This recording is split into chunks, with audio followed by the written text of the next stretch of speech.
So good morning, everyone. So we get started with revision of current electricity. And this topic is an important topic, an easy topic. Okay, so and we have done it in the second year. So it should take less time to revise it. So let's start from beginning. So we start with the current electricity is something called drift velocity. Let's understand what drift velocity is. So suppose there's a conductor, and if we apply a field towards right, all their conductor has free electrons. First thing we understand conductor, key property, it has free electron.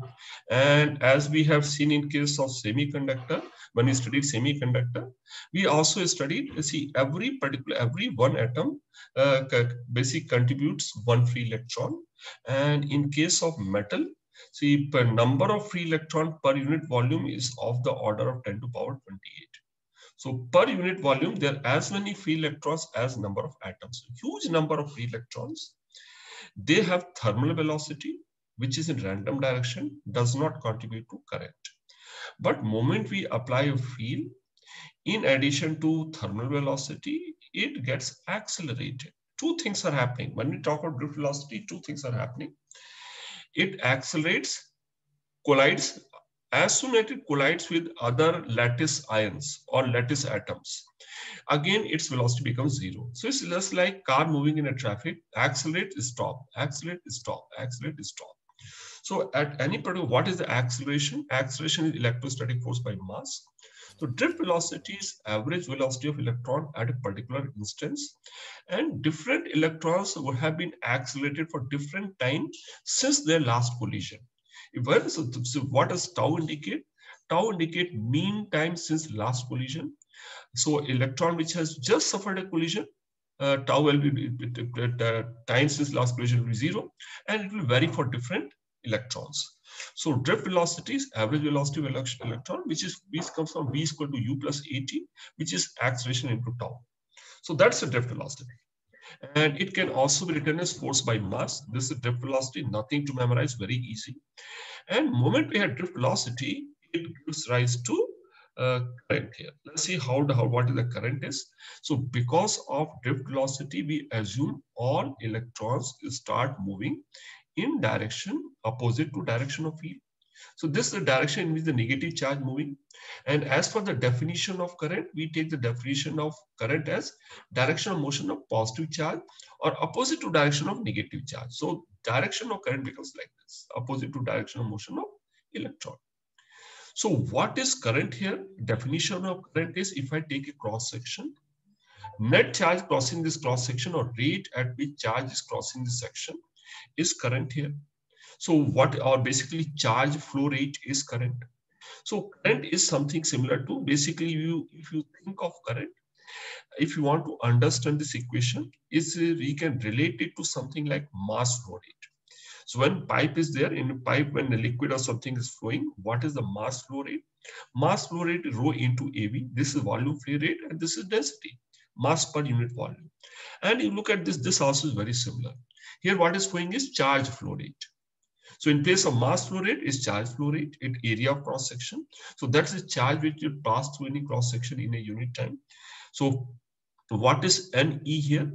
NE is number of free electrons per unit volume and E is the charge of electron. So term NE is charge per unit volume. So this is similar to mass per unit volume. This is charge per unit volume. So we understand I is equal to NEA VD. That's the correct. And once we have this term, I can substitute VD term here. So what is I equal to? I have written I is equal to NEA. And VD is this term I can substitute here. But when I substitute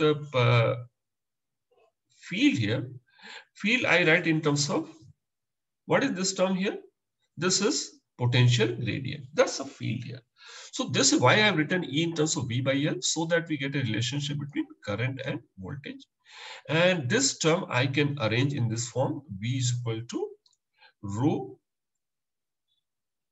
L by A into R. So if I arrange this term here, I get the value of rho here. Rho is equal to M by N E square tau. This is resistivity of, and this is the property of the material. And this term, What does N indicates? Number of free electrons per unit volume, and time is mean time for collision. And what we understand here, see, in case of semiconductor, as the temperature increases and value increases. In case of conductor, see, every atom has already released one free electron. So with change in temperature also, change in N is very small in case of conductor. In case of semiconductor, change in N is large. So N increases substantially. And as increases substantially, resistivity decreases with increase in temperature in semiconductor. What happens in case of conductor? As the temperature increases, the value of random speed increases, and as the speed increases, the time it takes for collision becomes shorter. So this decreases, and that's why resistivity increases in case of conductor. So these are the basic things about drift velocity we should understand here. And when we come to resistance, this whole term is called resistance here, rho L by A. So resistance is a property of material as well as dimensions. And in order to have same current, so whenever current flows even through a conductor which is having varying cross section, if it is having varying cross section in a steady state, something similar to thermal conduction, every cross section current is same. So when the current flowing through in a steady state, if the current is same, so in order to have same current, if current is same, current is equal to NEA BD. If area is smaller, the drift velocity has to be higher. So wherever drift velocity has, the field has to be higher across a smaller cross section. So if you compare these two cross section, here the area is less, here area is left, means drift velocity is more. And if I have some field here, compared to the field at P, here the field will be higher. So smaller cross section, potential gradient is higher. Okay. And we also come across a term called current density. Current density is current per unit cross-section area. It's a vector quantity, and E is equal to rho J. So field is related to current density. And finally, we also look at dependency. In case of conductor, we take up a dependency. We define term alpha, very similar to coefficient of linear expansion. Alpha is equal to change in radius, change in resistance divided by original value resistance into change in temperature. Fractional change in resistance per unit change in temperature, that's value of alpha. And when change in resistance is small, this is approximation. So this is accurate one, and this is approximation if change in resistance is not large. So whenever questions are there where resistance changes substantially, we can use integration. I have done a similar question in case of the thermal expansion also. You can do similar one. But when change in resistance is not large, we can use this expression. Let's look at one question on some application of formula R is equal to rho L by A. And so if there's a long cylindrical conductor of cross-section area A is made of material whose resistivity depends only on the distance R from the axis of conductor. And any property which depends on distance R from the conductor is kind of cylindrical symmetry. It's a cylinder, it's a cylindrical symmetry. And this is how resistivity is. Rho is equal to A by R square, A is a constant. What is resistance per unit length of such a conductor? So this is how the cross section of the conductor is. And see, how do we calculate resistance? Resistance is the property of the material, which is rho, into L by A. Thus the resistance. It's property of the material as well as physical dimensions. But in this case, the difficulty what we find, we have the cross-section area is given. But rho is not constant, and rho is a function of R. So we have done this kind of integration before. So what we need to do in order to make rho constant, I have to choose a small cross-section area for which rho is constant. What is small dA here, where rho is constant? Since rho values as R, I have to imagine a hollow cylindrical pipe of inner radius R and thickness dr.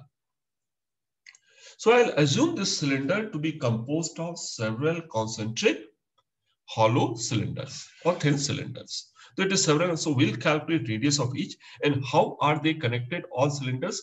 So this is something how they are connected. If I from other side, this is sectional view. And if I draw, it's like a cylinder. So it is composed of several hollow cylinders, and they're all small radius. What will be the resistance of one hollow cylinder?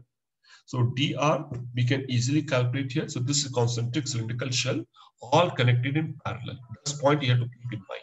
All are connected in parallel because all are connected across equal potential. If I take one random shell, I will take 1 by dr. Why I'm taking not dr, 1 by dr? Because since they are connected in parallel, I have to take the summation of inverse to find 1 by the total resistance and then take the inverse to find the final resistance. So this is how I write 1 by dr, and 1 by dr is equal to basically rho into length. Length is 1 unit divided by area of cross section. Area of cross section 2 pi r dr. So when I integrate this one, I get value of 1 by r.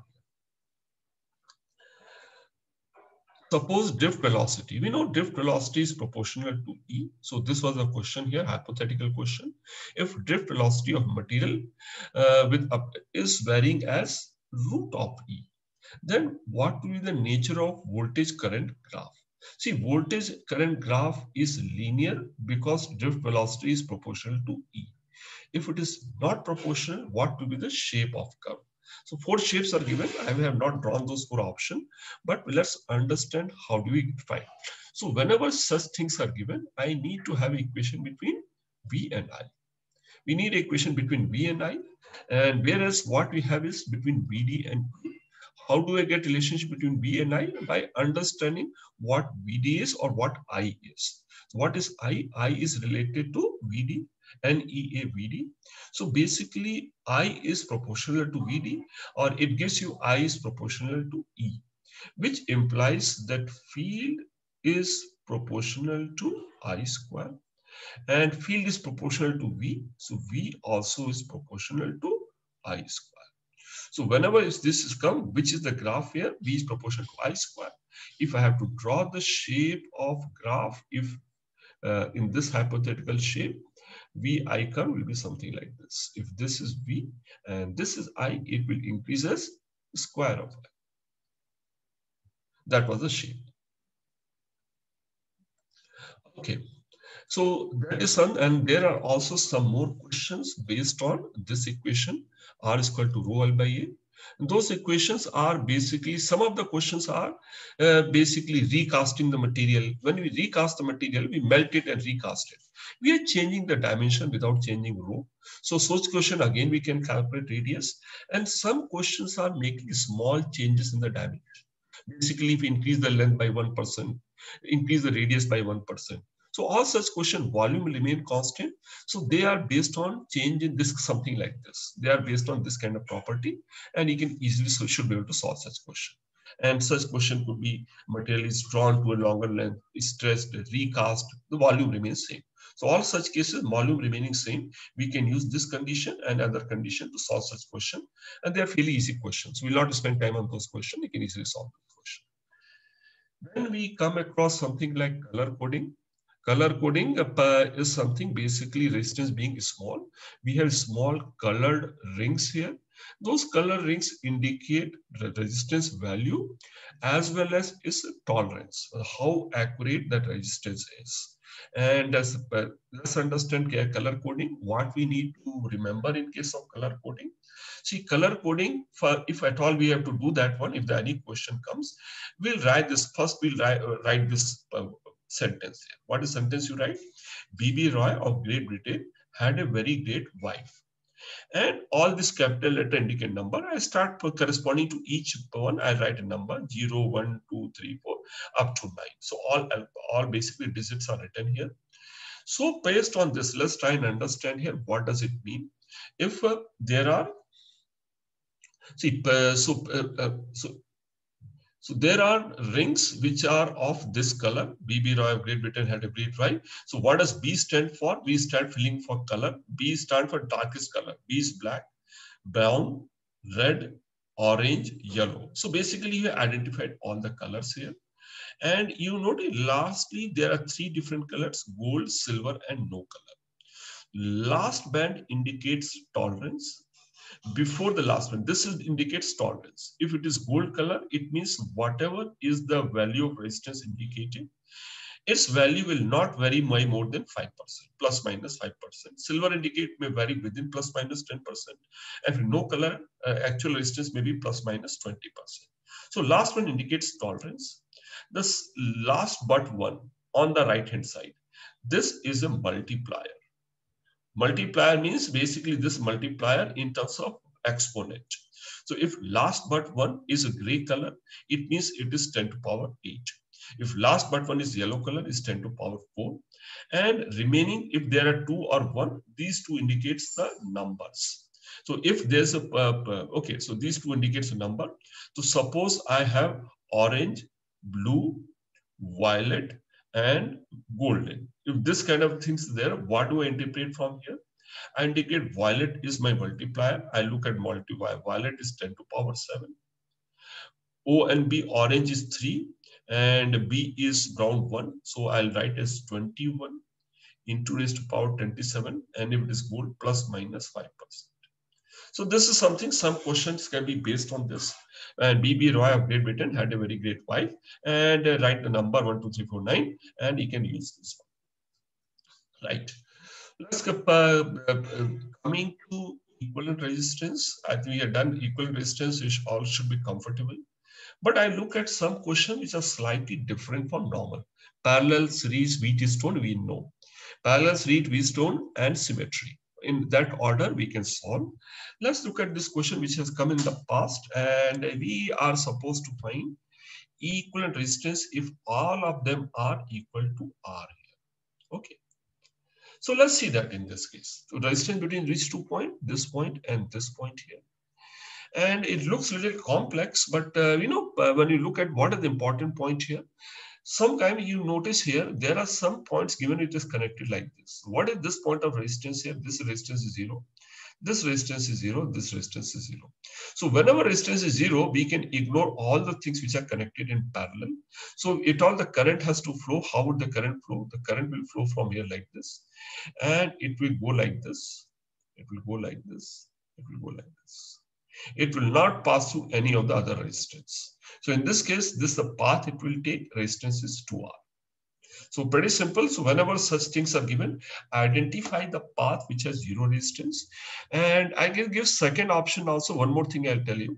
If this were not 0, and let's see, this was given R, R, R, and this is given R, this is 2R, this is 5R. All random values are given, but these 3 are R, R, these 3 are R. If we have to find what is the range of resistance here, these 2R are there, and this is third R. And these are all connected in parallel to the third R. So because of parallel connection, resistance between 2 points will always be less than R here. So this resistance is greater than 0, but less than R. So what is the range of resistance if all random resistance are filled up, only 3 resistance values are given? In that case, the resistance will lie, equal resistance will be greater than 2R and less than 3R. That's the range of resistance it will have if any such things are filled up, and none of them are 0. Okay, now coming to infinite series. We have done infinite series. Some of you may forget. Infinite series is a repetitive kind of combination, infinite ladder. So what we notice here, whatever, if let's see, if AB, I can replace all the equal resistance, and let's assume that equal resistance between A and B is equal to X. So it means all resistance I can replace with single resistance equal to X. So let's first I have assumed yes, RAB is equal to X. And it's infinite resistance. And in case of infinite, and if I look at not this part, if I mark 2 more points P and Q here, I mark P and Q points such that on the right side of PQ is same pattern as was there between A and B. So right side of PQ is exactly the same as between A and B. So this entire part, the equivalent resistance should be again X only. So what I can do, since the entire part is X, I can replace the entire thing with the resistance X connected here. So this becomes my equivalent resistance. And how is this one? So if I redraw, it is something like this. This is A and B, and this is 1, and this is 1 here, and this is X here. So, and again, so this is 1, 1 X here. And if I now again calculate resistance, equivalent resistance between RAB is equal to X, and thus equivalent resistance between X, it has come equal to sum of all this. What is equivalent resistance here? Equivalent resistance is 1 into X divided by 1 plus X for this part plus 1 in series. Thus my equation I can solve to find the equivalent resistance. So this is one a repetitive series we can easily solve. And another variation could be, it could be R, it could be KR, and this is also R. So K square R. So when it is repeating like this, basically when I take this point P and Q here, the P and Q, if the resistance between A and B is X, here everything is multiplied by K term here. So when I take equal distance between P and Q, it will not be X, it will be K into X. That's the only change I need to make if they are forming something like a geometric progression. So any such infinite series we can solve. Coming to some questions which are not symmetrical and which cannot be solved by parallel series combination. So if we need to find equivalent resistance between A and B, here I need to make use of basic approach here. What is the basic approach I need to make use of here? See, if I need to find resistance between point A and B, resistance between any 2 points is equal to what? Resistance between 2 points is equal to voltage between 2 points. If I apply voltage VAB between the 2 points, and if I know what is the current which is flowing through, that's the resistance between 2 points. So I ignore everything what is contained. That's understanding of equivalent resistance. So let's see how do we solve here. Method of solving, we have done this earlier, current distribution. Let's assume this current is I1. I have to assume current distribution here and solve basic approach. Only thing I'll use some kind of symmetry here. If this current is I1 here, entering the junction here, this is the counterpart of this 5. So this current also will be equal to I1 here. And if this current I take as I2, and this junction also, see if the total whatever current has to enter here, same current has to leave this junction. So similarly, this becomes I2 here. This becomes I2 here. And then I apply junction rule at this point. I1 is current coming in here. I2 is going out. So this current going in is I1 minus I2. So because of symmetry, so with the two current values, I1 and I2, I have written current distribution. Resistance is equal to VAB divided by I. So VAB, what is potential difference between A and B? From here to here, drop is 5I1, and from here to here, drop is 10I2. So VAB can be written in terms of I1 and I2, and total current in the junction here, I is equal to I1 plus I2. Only thing I need to do now is to find a relationship between I1 and I2 so that both denominator and numerator will cancel out. And one such equation I can get by applying Kirchhoff loop rule in one of the loops here. So if apply basically one of the loops I apply, I get a relationship between I1 and I2. Then I substitute here VAB in this term and I1, I2, I get the ratio. This is the basic approach what we use for finding resistance using application of Kirchhoff law. Kirchhoff junction rule, Kirchhoff loop rule. Some more questions involving symmetry. So this is also kind of common question, and you see these questions are very, very unlikely. Some identical question may come, but something similar may come. So is the sides of a cube, we need to find resistance between A and B. So the current I is coming here, sorry, current between A and C, and this is going out to junction C here. Okay. So again, in this case also, if you have to look at equivalent distance between A and C, what is important here? Let's see if this current is, if I take as I1 here, corresponding resistance is this one. So current I1 will go back into the junction here. And important point is from A, there are 3 different paths possible for current. One path is going through D and then reaching C. Other is from B and then C. And this is different path also. What we need to understand, these 2 paths are identical. So this current is I2. Even this also has to be I2. And if this are current leaving this junction here, junction C also, this current reaching the junction has to be I2. And this also has to be I2. Moment I mark this distribution, when I come to joint B here, I notice current I2 is coming in here. I2 is going out, and hence no current is flowing in this. Similarly, no current flowing into this.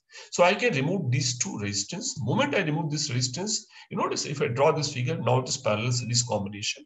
No need to VAB and R also. Very easily you get a resistance here. Yes? Sure. Yes?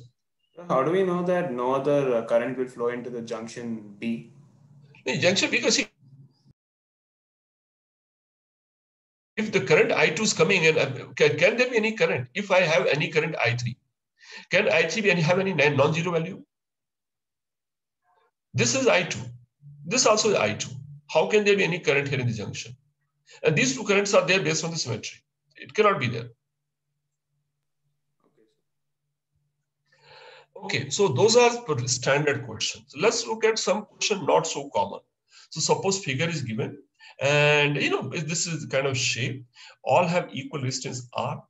Find equal resistance between A and B. So I need to find resistance between A and B. So we need to assume the current I comes in here, and it goes out from this point here. So what is the resistance if each side has an equal resistance equal to R? Again, start looking for symmetry. Is there any symmetry here? Are the paths symmetrical? So as the current enters A, there are three different paths. One path is directly, it goes from A to B. Other is go to D, and then some path it travels.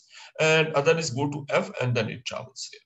So is there any symmetry? If we look at like this, it perhaps the symmetry is not so obvious. If I redraw the same thing, if I visualize it slightly differently, this is point A, this is point B here, and this is point F, and this is point D here, and again E and C. Okay, and when I see like this, you notice there as we move from A to B,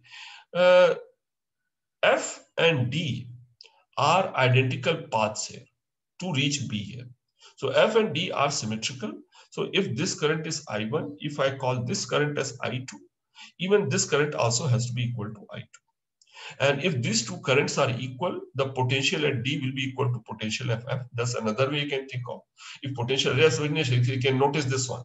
So one way I can think current here, but if this potential is VA, it will be equal to VA minus I2R. And this will be equal to VA minus I2R. So these two potential, if these currents are equal, resistance are equal, always equal.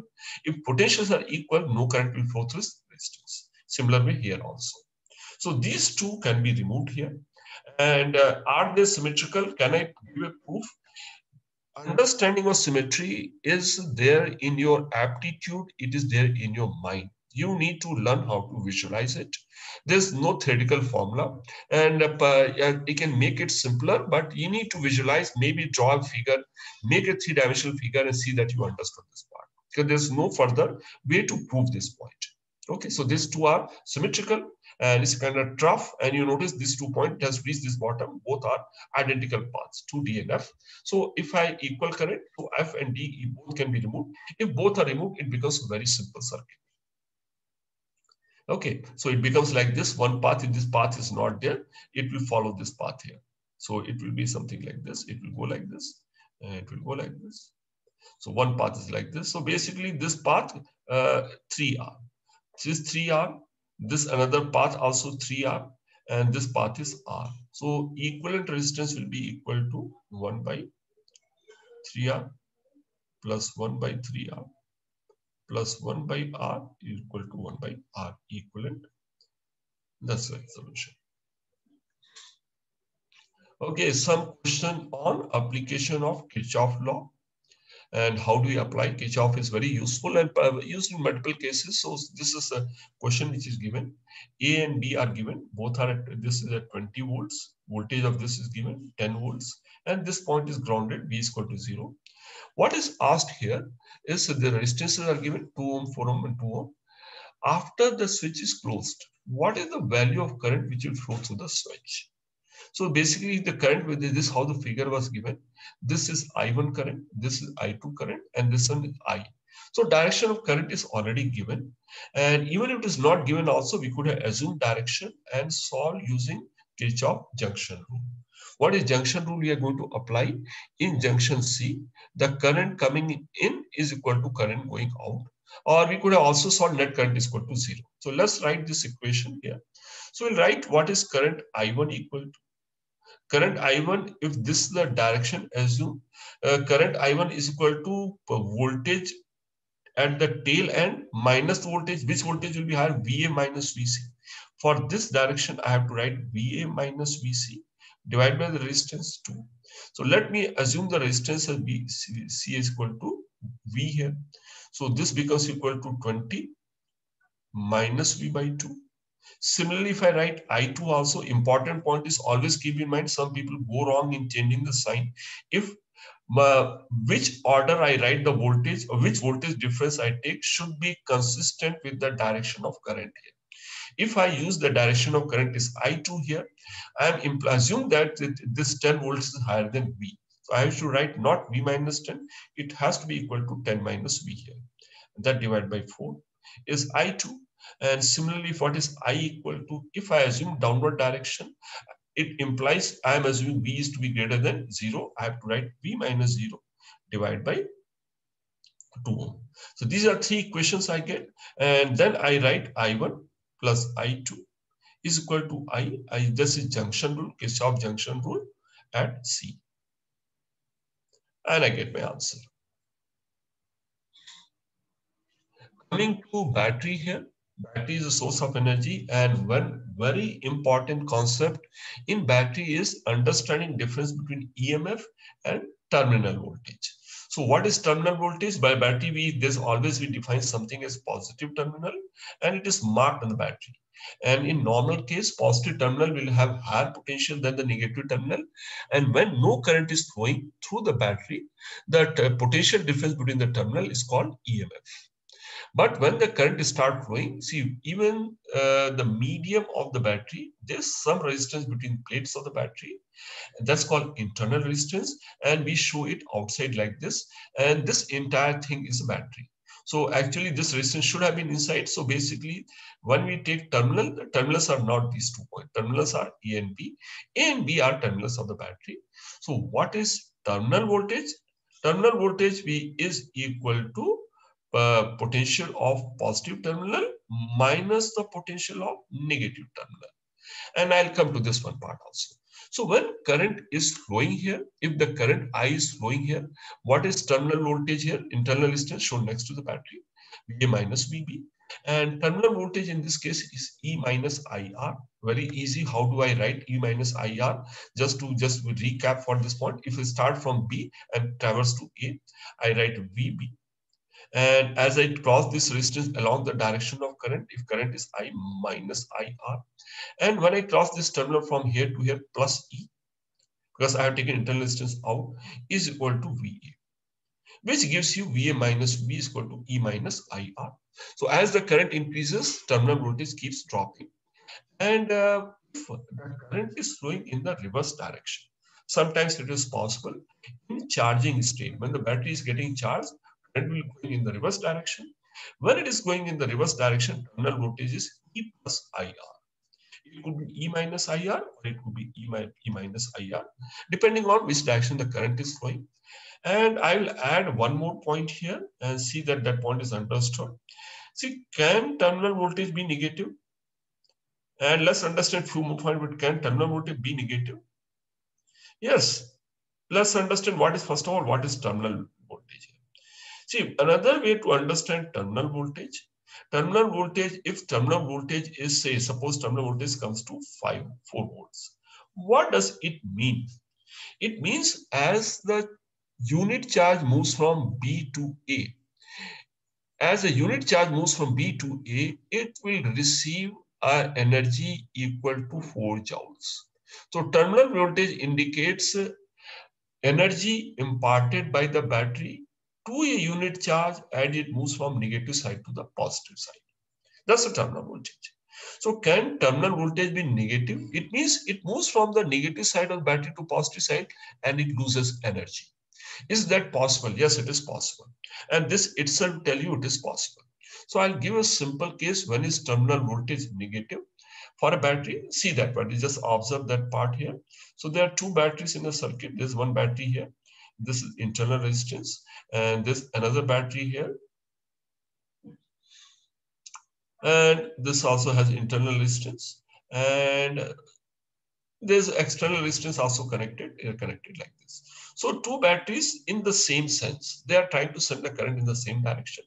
Let this battery be 5 volts, and let this be internal resistance be 1 ohm, and this battery is 1 volt, and this is 4 ohms and 6 5. Okay, and this external resistance is also say 1 ohm. In this case, what would be the terminal voltage through this battery? Is EMF is 1 volt. So to find terminal voltage, we can find current here.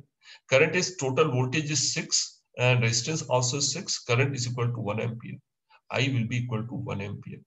So if I calculate terminal voltage through this battery here, terminal voltage for this battery will be equal to E minus IR. Let me put this values. E is equal to 1 volt and I is 1 and minus 4. It is equal to minus 3 volts. What does it mean here? Why it is coming negative? Reason it is coming negative, as the charge moves, as the current is flowing, it loses some energy as it is passing through the internal resistance. Loss of energy to cross this internal resistance is greater than the energy it gains from the battery. So overall, as the charge moves from the negative terminal to positive terminal, as it moves from point B to A here, it will come out even with the lower energy. Terminal voltage is negative. So that's what I hope I understand terminal voltage here. Now, combination of battery. Batteries can be connected in series. They are connected in series with the opposite polarity. And they can also be connected in the same polarity. Why it is in opposite polarity? This battery is trying to send current in the clockwise sense in this loop here. And this battery is trying to send the current in the anti-clockwise sense. And when positive are on the same side. That is opposite sense. So this is like a series connection. Why it is series? Whatever current flows to the one battery, same current is flowing through the other battery. That's a series connection. Whenever series connection, if they are in the same polarity, we just add the EMF to get equivalent battery EMF. So what is the concept of equivalent battery? Multiple batteries can be replaced with one single battery and one single internal resistance. So multiple cells replaced by one single cell, equivalent cell. And in series, what is the equivalent EMF? Is sum with, this is sum of the EMF if they're in the same sense, and the difference when they are opposite polarity.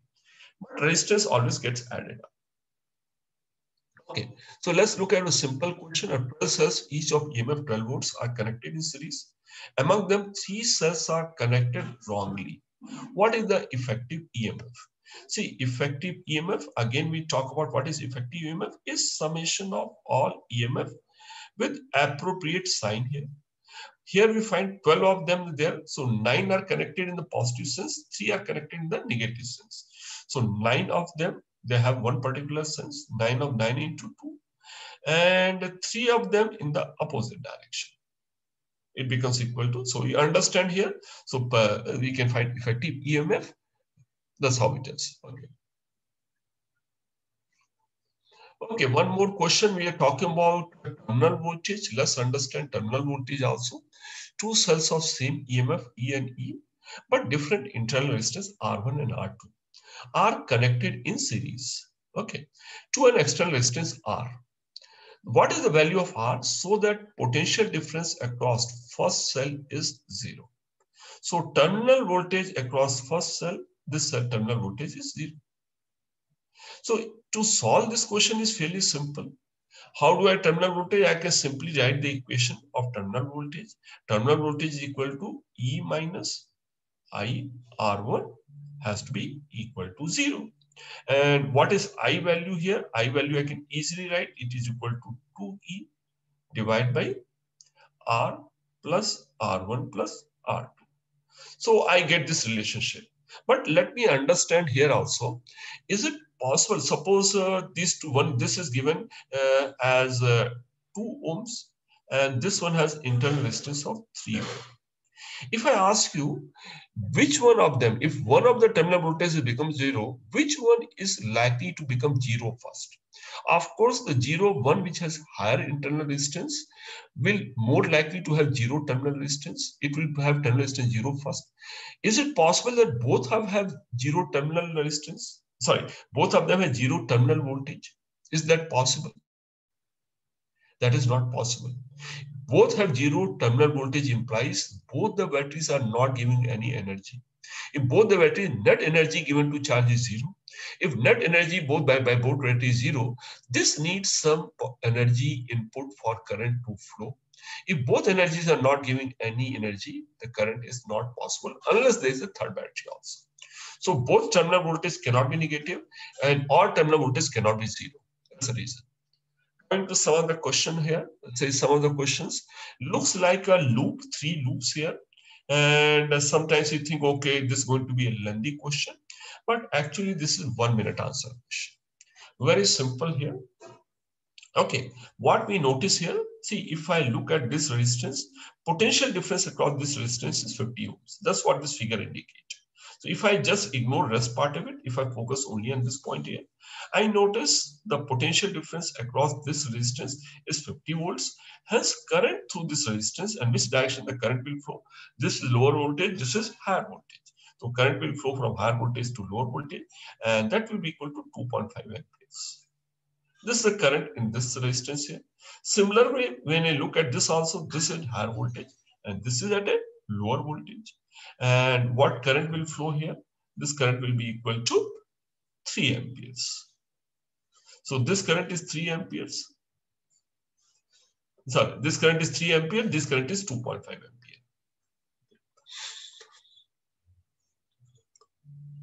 Okay. So what is the current which will flow through the battery? Third part, what I look at, if I take this as a whole loop here. If I take this as a whole loop, okay, can I calculate this current I here? I need one more current I here. If I take this whole loop here, what is the effective EMF? Effective EMF is 20. Because this 50 and 30 are in the opposite sense. And 20 is the EMF, and in that resistance is 10. So this current is equal to 2 ampere. So I found this, which direction the current will be. This is in the towards right, and this current will be towards left. This is 2 amperes. Can I find this current now? What is the current I1 here? And what is current through this battery? Now I have these two currents are available. This is 2.5 and this is 2. So this current will be equal to 4.5 amperes. So it's a fairly simple question, and see that all parts are understood.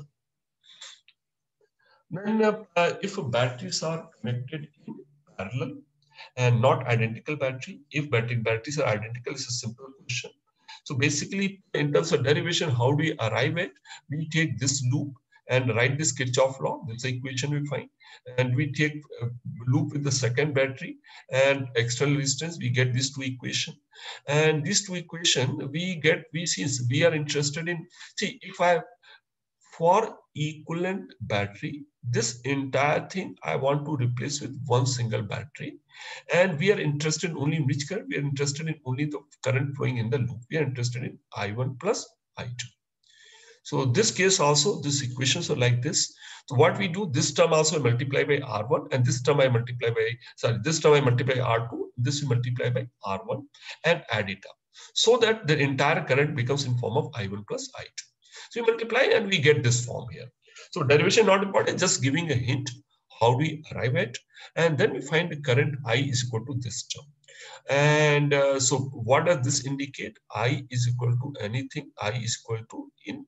If I take an equivalent circuit, I is equal to equivalent EMF of the battery divided by R plus R equivalent, internal resistance equivalent. So this gives you equivalent EMF. This term is equivalent EMF. Equivalent EMF is E1 into R2 plus E2 into R1. So we'll take it as plus sign if both have same orientation, both positive terminals are on the same side. If they are on the opposite side, it has to be taken as negative. So we can easily find equivalent EMF, and equivalent resistance is like resistance connected in internal resistance connected in parallel. Okay. Let's see how do we use that equivalent battery condition here. So suppose this is connected, and what is required to be found? Suppose we need to find the question, what is current in this resistance here? What I notice, these two batteries are connected in parallel, So I can replace them with the equivalent battery here. So what is equivalent EMF here? E1 into 10 into basically 10 into 6 plus 20 into 3 divided by 6 plus 3. So I get equivalent EMF, I get equivalent internal resistance, then I can easily find. So this becomes my equivalent circuit, which is EMF, with internal resistance. I can find current flowing through the resistance I here. All right, this also similar question. This is one battery here, one battery here. See, if you notice the battery which is connected here, if the same battery is connected like this also, it is exactly the same thing. It's connected across. Basically, this battery I can remove from here. If I connect like this also, it is one and the same thing. So this is like this. So I can replace this battery here. Both are same thing. So this is something. So this is 2V and 1 ohm. So actually, if you look at this entire thing is one potential, this is entire thing one potential. These are two batteries connected in parallel. If I have to find the current in this resistance, is exactly similar to previous question. Only difference is if I take this point as X and this point as Y. And if I take the potential, battery potential in this direction to be positive, in this direction to be negative, this battery has positive potential and this battery has negative potential or negative positive EMF, negative EMF. So when I calculate equivalent EMF here, equivalent EMF, how would I write here? This is write as plus 5 here into the resistance. So plus 5 into 1. And this one, since it has opposite polarity, I'll write as minus 2 into opposite resistance into 2. That whole thing is divided by 2 plus 1, sum of resistance 3. This becomes 1 by 3. So it means I can replace these two battery and this has come positive. It means I can replace the whole thing with a battery which has polarity like this. And EM, it is equal to 1 by 3 volts, positive terminal towards Y direction. And then I can calculate internal resistance. This also is 10 ohms resistance. And then I have to add internal resistance here. What is the internal resistance? Req is, these two are in parallel. So 2 divided by 3 is the internal resistance. So this becomes my equivalent circuit. Which direction will the current flow? This is the direction the current will flow. And how much current will flow? Easily you can answer such questions. One more question on equivalent battery. This is something similar to dielectric breakdown in capacitor. It is required to send a current of 8 ampere through a circuit whose resistance is 5 ohms. So what we need here, see basically the circuit here, it has a resistance of 8 ohms. So let's try and visualize. We have a resistance of, this resistance is 5 ohms and we need to supply a current of 8 amperes. Okay, so if we have to supply current 8 amperes, and these are the ends of the circuit here, it implies if you want to send a current, we need particular potential difference. What is the potential difference we need between the terminals or external point here? We need 40 volts. So it's something like this. What is the least number of cells required? Each of EMF for 2 volts and internal resistance of 0.5 ohm must be used for this purpose. How many so how many cells of EMF equal to 2 volts and internal resistance of 0.5 ohms we need to put so that we get this output? Okay, how many batteries do I need? Of course, I need a battery combination. I need a battery combination. So think of how many batteries I need to connect in parallel and series. So all of you just think what we need here. This battery 2 volts. And here we need something like this 2 volt battery will not be sufficient. So how do I get this kind of condition here? See, if I use equivalent battery concept here, I need something like this. I need an equivalent battery and a resistance here. So this will be E equivalent and this will be R equivalent. So basically, what is the value of current I need here? My condition is I has to be equal to 8 ohms. So sorry, I has to be 8 amperes. And this I has to be 8 amperes. And second condition is to maintain 8 ampere, I need potential difference of 40. It means terminal voltage of battery also has to be equal to 40. So 40 also has to be equal to E equivalent minus I to R equivalent. So these are conditions. Try and think how do we solve this question. So this is how a similar question can come in form of equivalent battery here. Some questions on power. Okay, so two bulbs are rated like this or capacitor. So this is kind of normal rating of all electrical equipments we use at home. And by this all of, if standard supply is 220 volts, this power rating here is they are connected in series. Typically at home, everything is connected in parallel. We always keep in mind all appliances are connected in parallel. That's why all of them have a constant voltage of 220 volts. But if they are connected in series, what will happen? How much power this bulb will draw? How much power this bulb will draw? We can solve in number of ways. One way of solving would be I can calculate basically if power is given, these two terms are given, I can find the resistance and I can calculate the power drawn. That's one way. And we can just do in a slightly different way also. What we notice, see, whenever these appliances are connected and power are same, so power will be equal to V square by R. Or since V same, power is inversely proportional to R. So what we need to understand, the one which has higher power consumption rating will have lower resistance. Between the two, which one has the lower resistance? The higher power rating has the lower resistance. That's the first thing we should notice here. So if I assume this resistance is R here power is 1/4. Resistance will be 4 times. If this resistance is R, this has to be 4R. That's one thing we can understand here. And whenever they're connected across non-rated voltage, whenever not only power will be, so power, if they are connected, so basically what it means, if this bulb, if I connect across a voltage of 110 volts, its power rating will become, its power consumption become 1/4. And if it is connected across a voltage which is 1/4, it become 1/16 time. So power consumed, if it is connected not across standard rated voltage, it is connected on some other lower voltage, power becomes 1 proportional to V square. So let's see that we can understand this part here.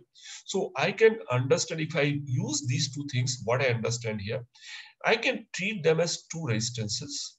How are they connected? They are connected like this. One is 4R. So I treat this as 4R resistance, which is 25 watt bulb, is 4R resistance, which is 25 original rating. And other one is R. How are they connected? They are connected in series. Across what voltage? 220 volts. So naturally, when they are connected in series, each will have a voltage lower than their rated voltage.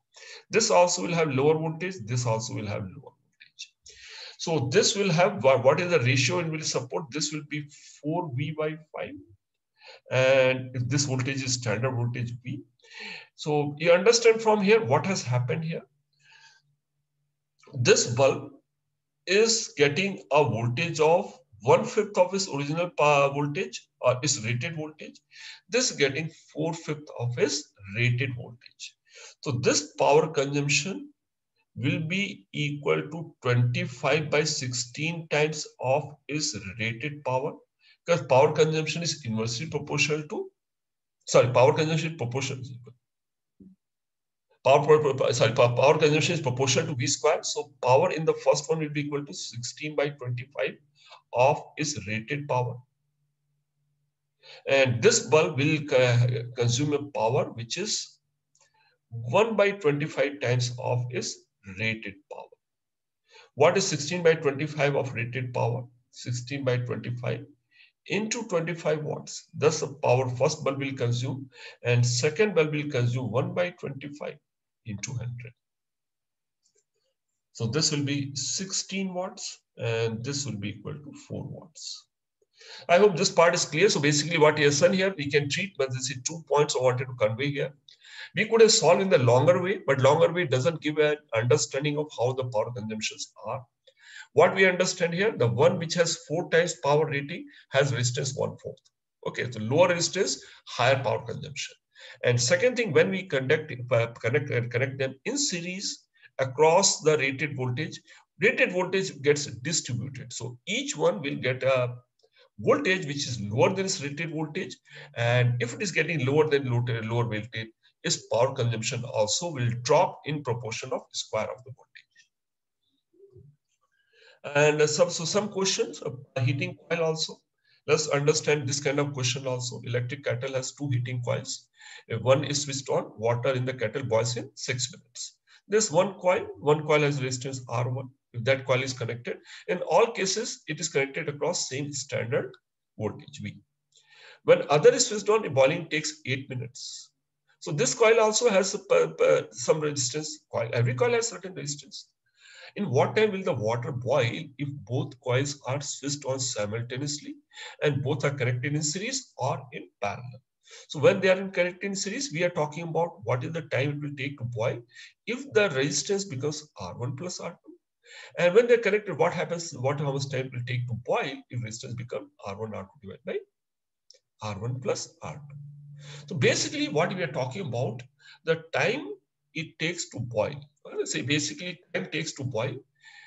Every time energy required to boil the kettle, boil the water is same. Quantity of water is same. So Q value is same in all cases. This case, second case, third case, fourth case. All cases Q is same. So Q has to be equal to power into time. So lesser the power, greater the time it takes. Q is equal to power into time, and power, all cases since V is same, power is equal to V square by R into T. Even when they're connected in series, if I take them common resistor, they are also connected across same voltage. So what I notice from here, that T is proportional to time to boil is proportional to R here. That's all. Now it becomes simple. Time becomes proportional, time taken is proportional to R. So what is my R1 here? I can write R1 is some constant into time 6. R1 is equal to K into 6K, some constant. What is second resistance? R2 equal to? R2 is equal to 8K. Hence, what will be R1 plus R2? R1 plus R2 will be equal to 14K. And what will be R1, R2 divided by R1 plus, and that's become my R series resistance. And this will become R1 by R1, 2 divided by R1 plus R2. Thus will become equal to 48 divided by 14. Okay. This is R parallel. So what is the time taken? So basically, what is this time taken is equal to what here? So this will take time taken is this R divided by K is the time taken. Time taken is resistance by K. So here, what is the time taken? 14K by K, 14 minutes. And this will take time of 24 by 7 minutes. Okay, now coming to, okay, so take a small break here, minutes, and again, I'll continue afterwards.